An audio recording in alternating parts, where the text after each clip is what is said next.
Sveiki, šiandien analizuosim gėrimą Milbona. Daug baltymų, mažai cukraus, tai yra be pridėtinio cukraus ir su mažai riebalų. Tai kokia sudėtis jo? 87% nugriebtas pienas, 12 pieno baltymai, nugriebto pieno milteliai, burbono vanilės ekstraktas, sukralozė ir karotenai.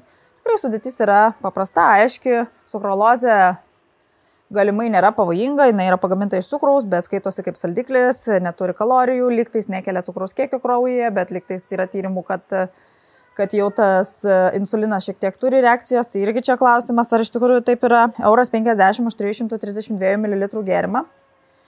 Atrodo nemažai, nes iš esmės tai yra pienas su priedais. Gal tiesiog vartoti pieną, įsidėti kakavos arba vanilės ir bus tas pats, dėl to, kad pienas šiek tiek turės daugiau riebalų, bet tai nėra būtinai blogai.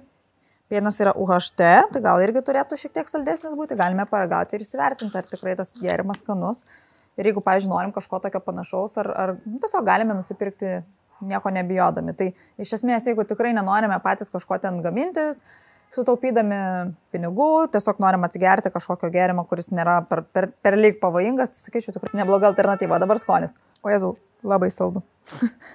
Žiauriai saldu, nežinau. Aš tai skėščiau jį dar su pienu. Ir skėščiau. Nežinau. Vos ne pasišildai ir kaip karštą šokoladą gali vartot.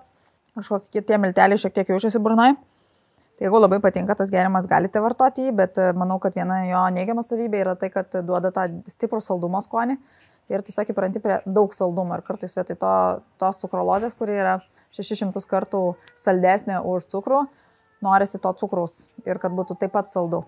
Tai va, tai nežinau. Aš manyčiau, kad tikrai galima kažką mažiau saldaus rasti. Bent jau skonių.